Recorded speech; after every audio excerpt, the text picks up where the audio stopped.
దానం నాగేందర్ గారు. అంటే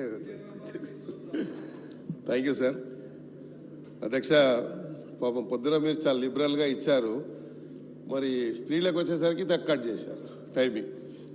వాళ్ళకు కూడా ఆపర్చునిటీ ఇవ్వండి, కొత్త వాళ్ళకి ఇవ్వండి అధ్యక్ష. కాకపోతే కొంచెం సీరియస్ మ్యాటర్ కాబట్టి నేను మాట్లాడాలనుకున్నాను.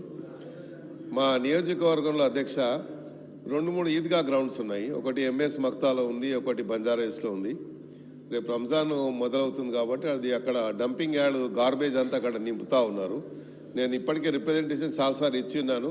అది కంటిన్యూస్గా గార్బేజ్ వేస్తూ ఉన్నారు. అదేవిధంగా కింగ్కోటిలో షేర్ గేటు కింగ్కోటిలో సివరేజ్ లైన్ అనేది గత 6 మాసాల నుండి ఓవర్ఫ్లో అవుతూ ఉంది మెయిన్ రోడ్ మీద, ఎగ్జాక్ట్లీ కింగ్కోటి హాస్పిటల్ ముందు. ఎందుకంటే ఆ పక్కనే పెద్ద మసీద్ ఉంది. అదే ఇది కూడా చాలా సీరియస్ మ్యాటర్ అధ్యక్ష.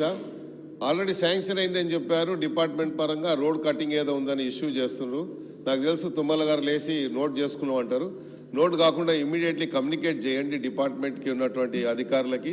ఎందుకంటే ఇది సివరేజ్ లైన్ మీ ఓల్డ్ మన ఎమ్మెల్యే క్వార్టర్స్ వచ్చే దారి అంతా కూడా బ్లాక్ అయి ఉన్నది. ఇది అధ్యక్ష. చివరిగా మీతో ఒకటే రిక్వెస్ట్ అధ్యక్ష, కొన్ని multipurpose community halls already sanction అయి ఉన్నాయి. దానికి శంకుస్థాపనకు నోచుకోలేని పరిస్థితిలో ఉన్నది.